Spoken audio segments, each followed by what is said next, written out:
Spotify's into scripted podcasts from Copenhagen, the latest from our daily newsletter at podnews.net.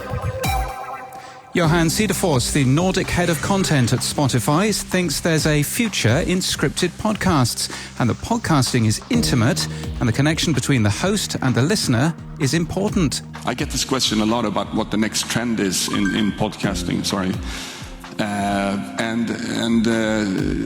I think to me, the biggest trend is the growth of the podcast audience. But looking specifically at content, I don't want to say unfortunately, but it's still documentary storytelling and conversation podcasts that drives the majority of the listening hours for us as well. As we heard yesterday, we're experimenting in scripted. We think there's a future there where different type of scripted content can play a bigger role for a bigger audience going forward. But I think, it's so easy to talk about podcasts from a sort of a theme perspective or a celebrity perspective, but to me it's much more personal and intimate than that. I think podcast to me has everything to do with the tonality and the way the person talking is connecting with the listener.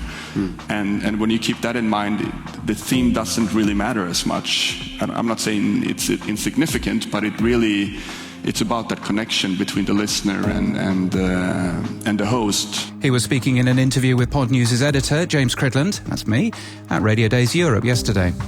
SXM Media is number one for podcasts, report Edison Podcast Metrics. The data for the top US podcast publishers places iHeartMedia at number 3. After Spotify, iHeart claim they're number 1, but quote PodTrack data that doesn't measure SXM Media. BBC Sounds, the BBC's radio podcasts and music app, has released new figures claiming a record audience of 4 million users per week. BBC Radio reaches 34 million users per week across all platforms by comparison. The corporation also revealed that it has achieved a total of 288 million global podcast downloads across the world during this quarter, making it about the same size as Wondery. Magellan AI has released its podcast advertising quarterly benchmark report for quarter 1 22. Podcast ad spending increased 23%, the company says. Today Explained has made it onto 2 new public radio stations, KCRW in Santa Monica in California and WEKU in Richmond in Kentucky. And Wait, Don't Tell Me will return to live audience recordings in June in a new venue, the historic Studebaker Theatre in the Fine Arts Building in Chicago. And in podcast news, Someone Knows Something, the award-winning investigative podcast from CBC, returns for a new season, focusing on what they call the abortion wars. Cooper Island is also brand new this week from CBC, an 8-part series.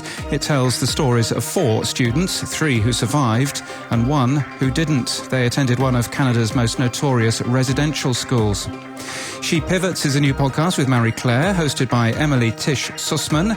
The show is centred on women and how their personal stories inspired them to pivot and eventually lead to success. And the Media Podcast with Matt Deegan comes from Radio Days Europe this week with a special guest of Podnews' editor, James Cridland. That's me. Expect a discussion on Spotify's appearance, plus a media quiz that I have no chance of winning.